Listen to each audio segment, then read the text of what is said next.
بسم اللہ الرحمن الرحیم۔ السلام علیکم ورحمۃ اللہ وبرکاتہ۔ ناظرین محترم، فلسفہ شہادت حضرت امام علی مقام امام حسین رضی اللہ تعالی عنہ، نواسہ رسول، جگر گوشہ علی بطول، شہید کربلا سیدنا حسین ابن علی کی ذات کرامی، حق و صداقت، جرت و شجاعت، عزم و استقلال، ایمان و عمل، ایثار و قربانی، تسلیم و رضا، اطاعت ربانی، عشق و وفا اور صبر و رضا کی وہ بے مثال داستان ہے جو پوری اسلامی تاریخ میں ایک منفرد مقام، تاریخ ساز اہمیت کی حامل ہے۔ مستند تاریخی روایات کے مطابق رجب 60 ہجری 680 عیسوی میں یزید نے اسلامی اقتدار اور دین کی روح کے منافی ظلم، جبر و استبداد پر مبنی اپنی حکومت کا اعلان کیا۔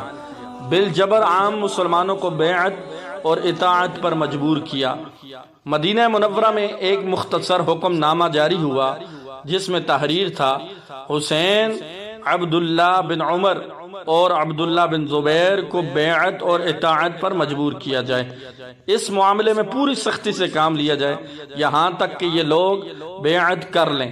بعد ازاں دیکھنے والوں نے دیکھا کہ سرکار دو جہاں صلی اللہ علیہ وسلم کی نور نظر سیدنا حسین ابن علی رضی اللہ تعالی عنہما اپنے جد اعلی حضرت ابراہیم خلیل اللہ علی نبینا علیہ السلام اور اپنے نانا سید الانبیاء حضرت محمد مصطفیٰ صلی اللہ علیہ وسلم کی اتباع میں یزید کے ظلم و جبر پر مبنی باطل نظام کے خلاف جرات اظہار اور اعلان جہاد بلند کرتے ہوئے اسوہ پیغمبری پر عمل پیرا ہوتے ہیں۔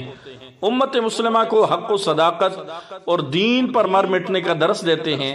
خلق خدا کو اپنے ظالمانہ قوانین کا نشانہ بنانے والی اور محرمات الہی کو توڑنے والی حکومت کے خلاف صدائے احتجاج بلند کرتے ہوئے ببانگ دہل فرماتے ہیں، لوگوں، رسول اللہ صلی اللہ علیہ وسلم نے فرمایا ہے کہ جس نے ظالم، محرمات الہی کو حلال کرنے والے، خدا کے عہد کو توڑنے والے، اللہ کے بندوں پر گناہ اور زیادتی کے ساتھ حکومت کرنے والے بادشاہ کو دیکھا اور قولاً و عملاً اسے بدلنے کی کوشش نہ کی تو اللہ کو حق ہے کہ اس شخص کو اس ظالم بادشاہ کی جگہ دوزخ میں داخل کر دے۔ آگاہ ہو جاؤ، ان لوگوں نے شیطان کی حکومت قبول کر لی ہے اور رحمان کی اطاعت چھوڑ دی ہے، ملک میں فساد پھیلایا ہے، حدود اللہ کو معطل کر دیا ہے، یہ مال غنیمت سے اپنا حصہ زیادہ لیتے ہیں، انہوں نے خدا کی حرام کی ہوئی چیزوں کو حلال کر دیا ہے اور حلال کی ہوئی چیزوں کو حرام کر دیا ہے، اس لیے مجھے اس کے بدلنے کا حق ہے۔ چنانچہ یہی وہ سب سے بڑا جہاد اور دینی فریضہ تھا جس کی ادائیگی کے لیے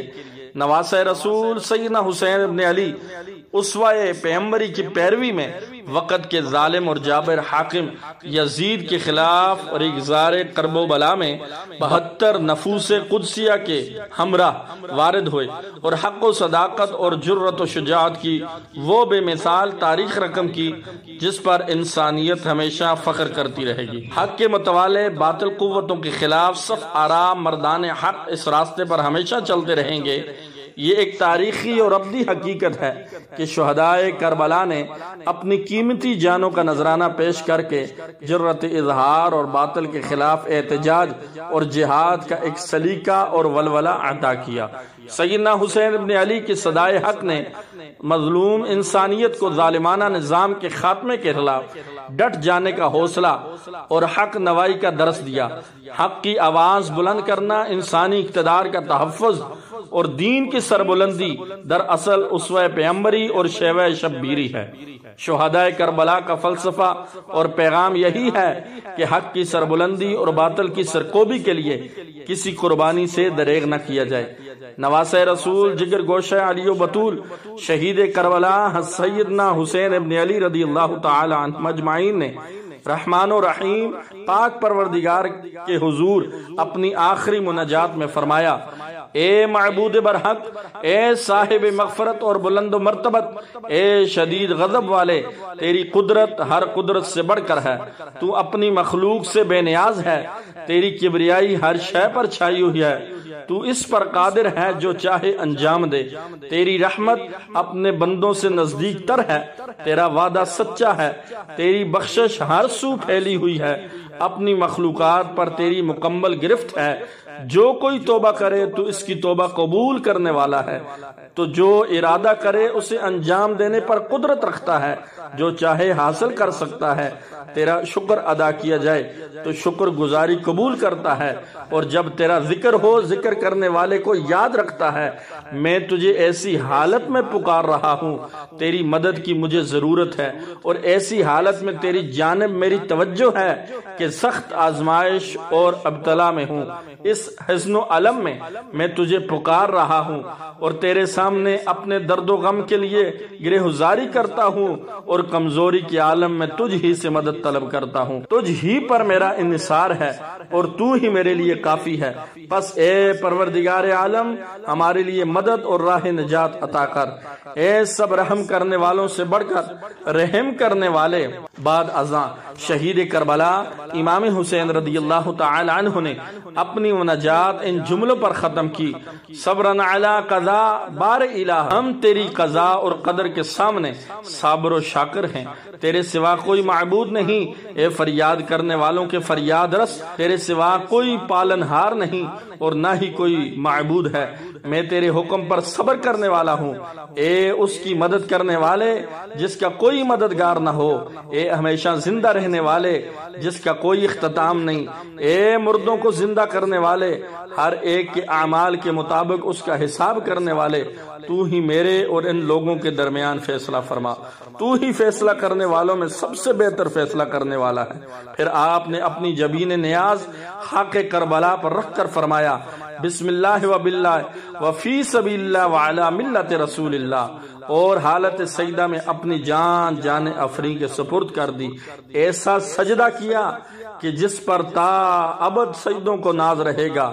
شہادت عظمیٰ کے ایسے بلند مراتب پر فائز ہوئے جو شہادتوں کے لیے سرمایہ افتخار ہے۔ یہ ایک حقیقت ہے کہ تاریخ انسانی کی دو قربانیاں پوری تاریخ میں منفرد مقام اور نہایت عظمت اور اہمیت کے حامل ہیں۔ ایک امام الانبیاء، سید المرسلین، خاتم النبیین حضرت محمد مصطفیٰ احمد مجتبی صلی اللہ علیہ وسلم کے جد اعلیٰ حضرت ابراہیم اور اسماعیل کی قربانی، اور دوسری نواسہ رسول جگر گوشہ علی و بطول شہید کربلا حضرت امام حسین رضی اللہ تعالی عنہ کی قربانی۔ دونوں قربانیوں کا پس منظر غیبی اشارہ اور ایک خواب تھا۔ دونوں نے سر تسلیم جھکا دیا، اور یوں خواب کی تعبیر میں ایک عظیم قربانی وجود میں آئی۔ روایات کے مطابق جب سیدنا حسین ابن علی اپنی جان نثاروں کے ساتھ کربلا کی جانب روانہ ہوئے، روکنے والوں نے آپ کو روکنا چاہا تو آپ نے تمام باتوں کے جواب میں ایک بات فرمائی: میں نے اپنے نانا رسول اکرم صلی اللہ علیہ وسلم کو خواب میں دیکھا۔ آپ نے تاکید کے ساتھ مجھے ایک دینی فریضہ انجام دینے کا حکم دیا ہے۔ اب بہرحال میں یہ فریضہ انجام دوں گا، خواہ مجھے نقصان ہو یا فائدہ۔ پوچھنے والے نے پوچھا: وہ خواب کیا ہے؟ آپ نے فرمایا: ابھی تک کسی کو نہیں بتایا، نہ بتاؤں گا یہاں تک کہ اپنے پروردگار عز و جل سے جا ملوں۔ ابراہیم کے خواب کی تعبیر 10 ذی الحجہ کو پوری ہوئی، اور سیدنا حسین ابن علی کا خواب 10 محرم الحرام 61 ہجری کو تعبیر آشنا ہوا۔ دونوں خوابوں کی تعبیر قربانی تھی۔ 10 ذی الحجہ کو مینا میں یہ خواب اپنے ظاہر میں رونما ہوا، اور 10 محرم الحرام کو سرزمین کربلا پر اپنی باطنی حقیقت کے ساتھ جلوہ گر ہوا۔ آپ نے جس طرز قربانی کا آغاز کیا تھا، تسلیم و رضا، صبر و وفا کے پیکر فرزند نے پوری تابانیوں کے ساتھ اس عظیم سنت کو مکمل کیا۔ حضرت اسماعیل جس سنت کی ابتدا ہوئی تھی، سیدنا حسین ابن علی پر اس کی انتہا ہوئی۔ سیدنا ابراہیم اور اسماعیل اور حضرت حسین کی قربانیوں میں یہی جذبہ و عشق و محبت کا فرما تھا، اس لیے یہ قربانیاں آج تک زندہ ہیں اور قیامت تک زندہ رہیں گی۔ شہدائے کربلا کے قافلہ سالار امام علی مقام امام حسین رضی اللہ تعالیٰ عنہ اور ان کی رفقا معرکہ حق و باطل اعلیٰ انسانی اقتدار کی بقا میں حق و صداقت اور جرت و شجاعت کلم بلند کر کے اپنے رب کی رضا، اعلیٰ انسانی اقتدار کی بقا، دین مبین کی سربلندی، شریعت مصطفیٰ کے تحفظ کے لیے ریگزار کرب و بلا میں جرت و استقامت کی بے مثال تاریخ رقم کر کے یہ پیغام دے گے کہ شدیم خاکو لیکن زبوئے تربت ماں تواں شناخت کزی خاک مردمی خیزد، ہم خاک ہو گئے لیکن ہماری تربت کی خوشبو سے ہمیں پہچانا جا سکتا ہے کہ اس خاک سے بھی مردانگی پھوٹ رہی ہے۔ شہید کربلا حضرت امام علی مقام امام حسین رضی اللہ تعالی عنہ کے متعلق بجا طور پر یہ کہا، شاہ است حسین بادشاہ است حسین، دین است حسین دین پناہ است حسین، سرداد نداد دست در دست یزید حقا کے بنا لا الہ است حسین۔ نواس رسول حضرت امام علی مقام امام حسین رضی اللہ تعالیٰ عنہ کی یہی وہ عظیم قربانی اور کعبۃ اللہ کی عظمت اور حرمت کے لیے اپنا سب کچھ قربان کر دینے کا عظیم جذبہ اور داستان حرم ہے، جس کے متعلق شاعر مشرق علامہ اقبال نے کہا تھا، غریب و سادہ و رنگین ہے داستان حرم، نہایت اس کی حسین ابتدا ہے اسماعیل۔ ناظرین محترم، یہ خوبصورت واقعہ فلسفہ شہادت کے متعلق آپ نے سنا، اپنے دوستوں کے ساتھ اس کو ضرور شیئر کریں۔ مزید اس طرح کی خوبصورت اور پیاری معلوماتی ویڈیوز کے لیے میرے یوٹیوب چینل کو ضرور سبسکرائب کر دیجئے۔ جزاکم اللہ خیرہ۔ السلام علیکم ورحمۃ اللہ وبرکاتہ۔